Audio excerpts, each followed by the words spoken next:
All right. Happy Sunday. Okay, so there's a whole lot of stuff going on in the market. So, and in the news, so we're going to do a full blown. We're going to do this on a daily basis. I really need to get on a YouTube grind every day. I want to like be like the best grinder on YouTube, and you'll see my progress as I start this channel. We progress. So, obviously, we're taking a look at gold. So, ideally, I think this chart is a prime example. Just because it's hot in the news and just because it's hot on your feet and everything doesn't mean like you just buy at the top and then lose all your money.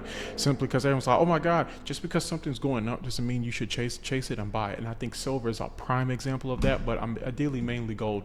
So we topped out at 5400. So we bam, we had a pullback. I wonder how. Let's see. This was a massive projection. So I guess we're just going to do high from low. We pulled back a 20% pullback from all-time high, at least today, and then we had that pretty much that double rejection, that break of structure, and then now we're just in here at demand. Now here I'll say it's a pretty strong level to see a bounce. Now, ideally, we started this conversation. Hey, just because something's going high doesn't mean you chase it. And now, at this conversation as well, just because something's going low also doesn't mean you should just okay, everything's crashing, go short. Not just yet. You ideally what you want to wait for is just you need to see okay, what's the story of the market? What if we break this level? What is it telling me where prices was wanting to go? And ideally, I'll say before like I wake up Monday and okay, everything's crashing. Let me go short. I want to sit back. I want to analyze this chart, and I want to sit. I want to see. Okay, what is this chart telling me that I need to do? Do I need to trade? Do I need to buy? Do I need to sell? Do I need to? What do I need to do? And ideally, you do that through price. So, looking at silver. So ideally, this gold was ripping way before silver. It did not, and ideally with gold rallying, it's not like um, silver's just going to sit there and do nothing. Obviously, it has to rip. So ideally, we got that. We got that silver run up. It was absolutely insane. And then just as much as we got that run up, boom, for 41% pullback. Now today we're sitting around like a 44% pullback. And ideally, we literally did close below a critical point, but I wouldn't say that's time to go short just yet. I think we just need to wait for additional context to see, ideally, if buyers are going to show up. Now, if we come up to let's say we come up to like 73, they got futures on gold and silver futures on Robinhood now, so you can check that out. Not promotion. They don't know I exist because I'm a small channel. If we come up here and we see that there's no buyers trying to accept wanting to buy at this price, that can result in a lower low between like this level. So we can come up, try to make a higher high to break a structure. But if it doesn't, we can just sell off and make another low, which will actually be pretty bleak. So taking a look at the old-fashioned Bitcoin, so pretty much we topped out 124,000. Then I pretty much in the Discord, pretty much what I was saying was like, hey, if we leave, I think it was 84,000. It's done. So we left 84,000 quite some time ago. What was it? It was, yeah. If we break below here, it's done. And then ideally we got that additional sell-off. So ideally, right now I'll just say it's just stabilizing. It's a no man's land. You can call the Bitcoin right now just a balanced market. Perfect for buying. I wouldn't say it's ideally a good thing to trade price action that looks like that, but I think it's just a good buy from the investing point of view. So if you do have like an investing portfolio, I'll say, if long-term outlook, if you're buying that, there's no harm in even doing that. ETH obviously looks a lot more weaker than that because obviously weaker market had bigger swings, bigger pullbacks, bigger rips. So ideally, same. It pretty much had a gold style top out, break of structure, and then sell off. So and then ideally, look, this is actually we're at a key level here at 2,000. 2,000 tend to be a prime buying spot for the last couple of years, because when we were at 2,000 before, what happened? We're at 2,000 before, what happened? We were at 2,000 before, also what happened? And that's why I was starting off in this video is like, Just because it is selling off does not mean you need to chase it. There's more context to the market than what you see at first, and at first emotion, and you do that through patience and through study. Once you do that first and you pace your investments and trades later, things happen a lot better. Okay, looking at okay, so pretty much this is a new low for the ES, so which means that it's that's pretty bearish. But I want you to pay attention to something. We had that very strong rejection off the low at 6,500. I know it says 6,524. I'm just to keep it simple.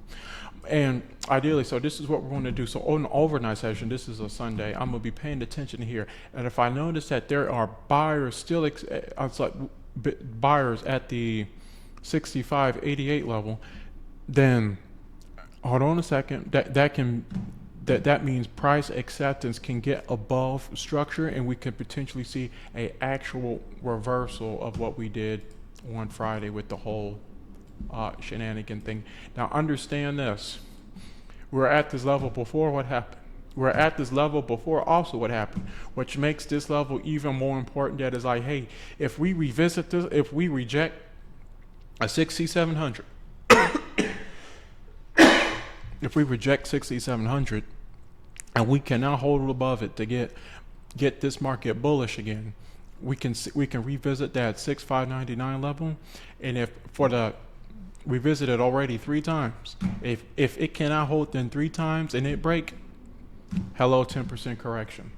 And ideally we're going to break down what I mean by 10% correction when we get to SPY. But in Q here, what I'll notice is this: just pay attention to the arrows around 24,440. When we pull back to this level, what happened? We pull back to this level, eventually what happened? We pull back to this level, eventually what happened? We pull back to this level, eventually what happened? I don't have an arrow here, but we pull back to this level and eventually what happened? So I'm saying is like, hey, we did break below it. We did close above it. Well, below it. And ideally price right now is in the downtrend, and it's saying, hey, ideally you just want to follow the trend. So ideally what I'm saying is this.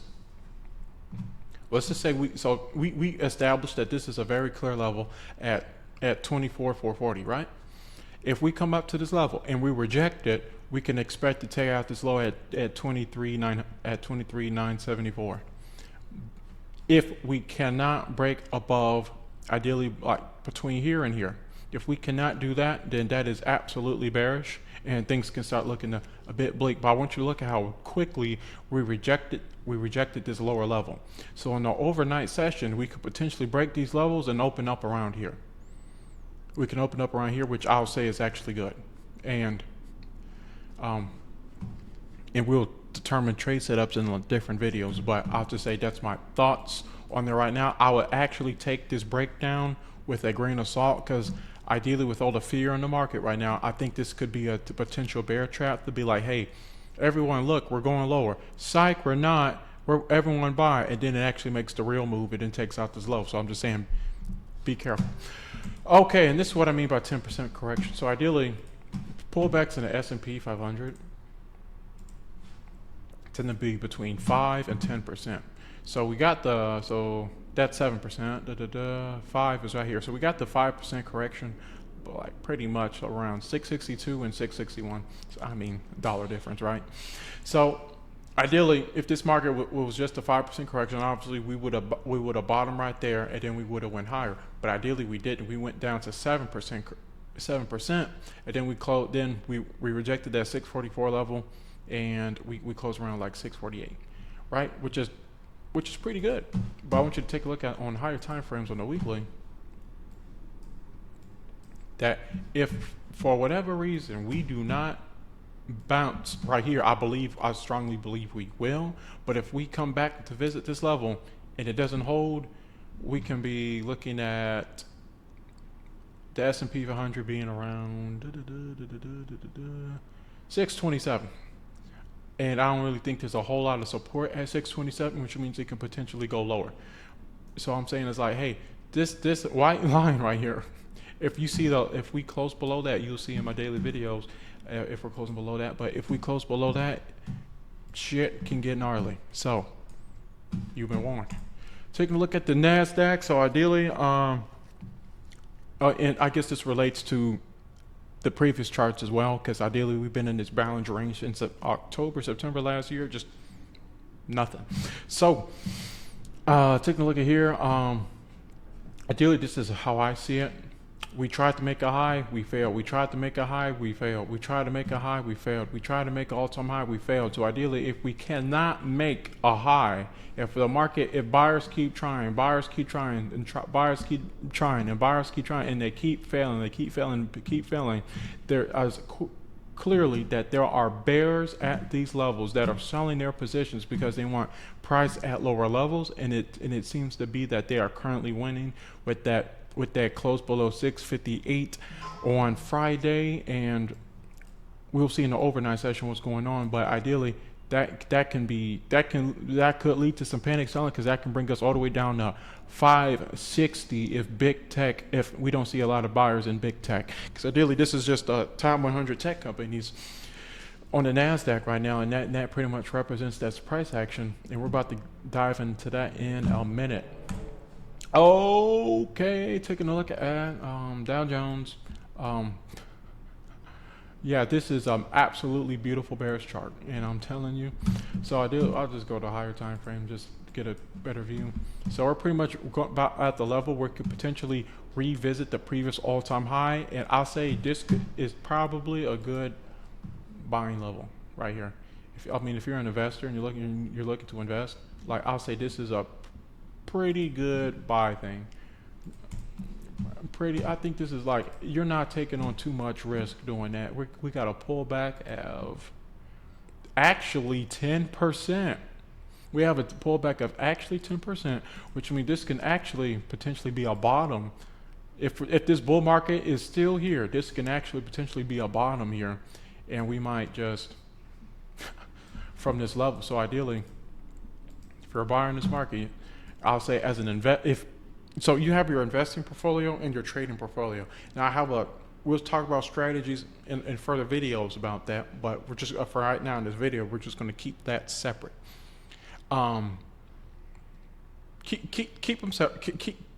Keep your investing and your trading portfolio separate, obviously, but if you have an investing portfolio, which I highly recommend you do, because you can literally compare your trading performance to your investing portfolio, as long as you're making smart investment decisions and not stupid buy this meme stock because Reddit told you. If you have the Dow Jones in your investment portfolio, I'll say this is a good buy right here. A full-blown, beautiful 10% correction, and the price action on that thing is clean. The price action on this thing is clean compared to other indexes. But yes.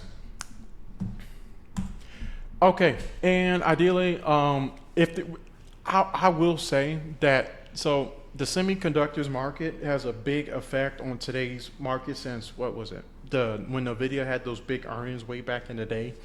That was it, 2022. We caught that out on Discord, but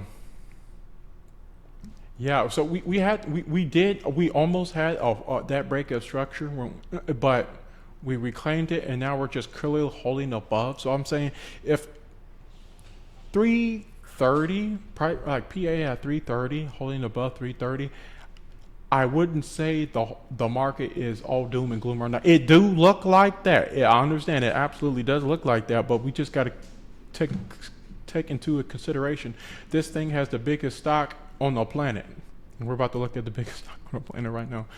And ideally, those what move the NVIDIA is pretty much, it's going to move the market caps, and how they factor in. And let's just say, this is a brief example. We start off red, but news comes out and NVIDIA starts going absolutely crazy and prices ripping. Eventually, the other indices will just start ripping as well, because it just has that pull and that effect, because market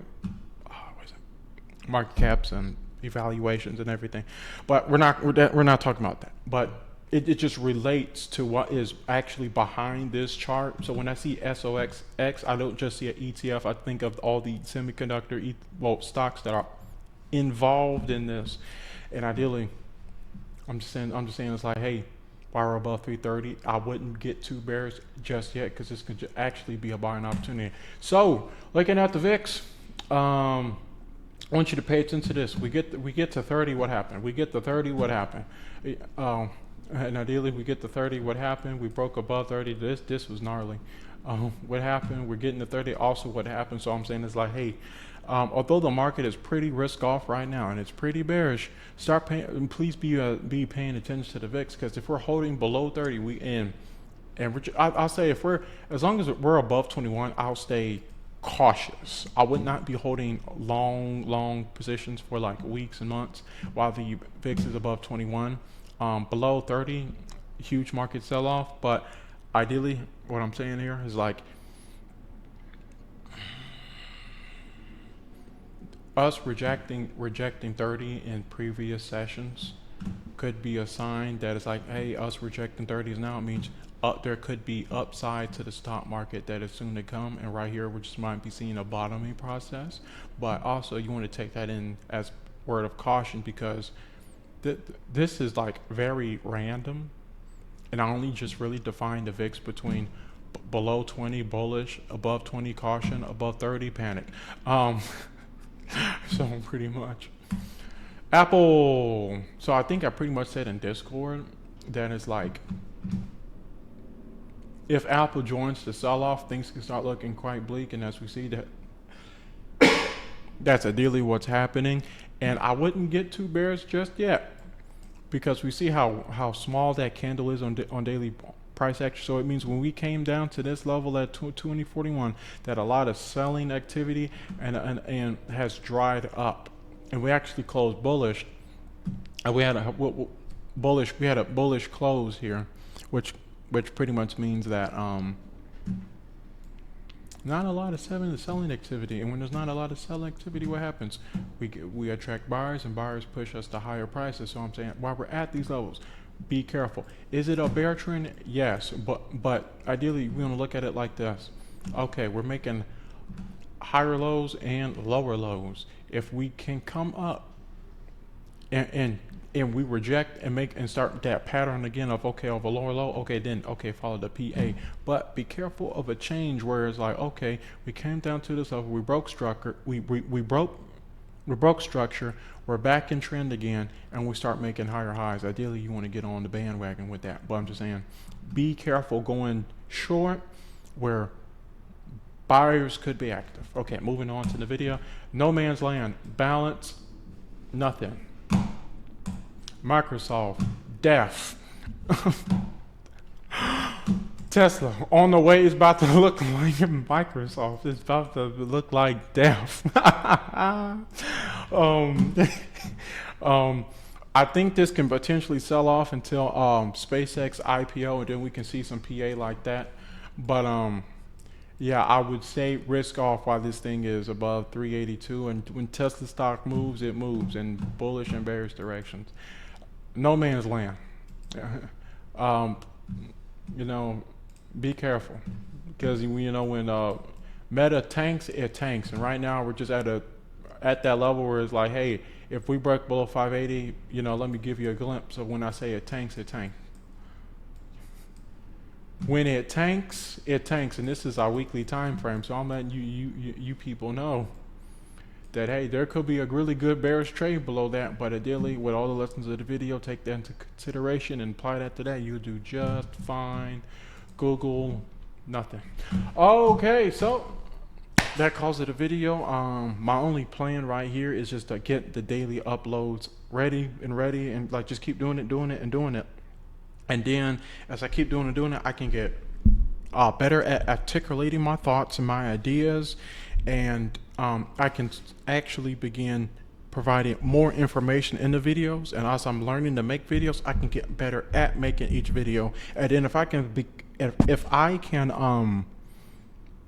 get better at making each video, I can make stock market analysis look very good, nice, prestige, beautiful video. And then after that, okay, we can move on for market analysis, or we're still going to do it, but on top of that daily market analysis upload, we can upload another thing. Okay, trade breakdown. why I did this, why I traded that, why I sold that, why about this, what made me make this decision, what did not make me make that decision, and then I can get really good at that, and then I can stack on that. So I'll go from 1 video a day to 2 video a day to 3 to 4 to 5 to 6 to 7, and just go absolutely crazy for 18 months. That is my goal. just not this grind, just go. Just absolutely just go the way no one in this industry has ever have.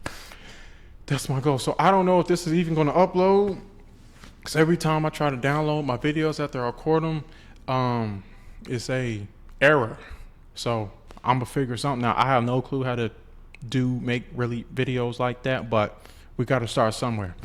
So have a good day. See y'all in the next video. Merry Christmas, even though it's about to be April.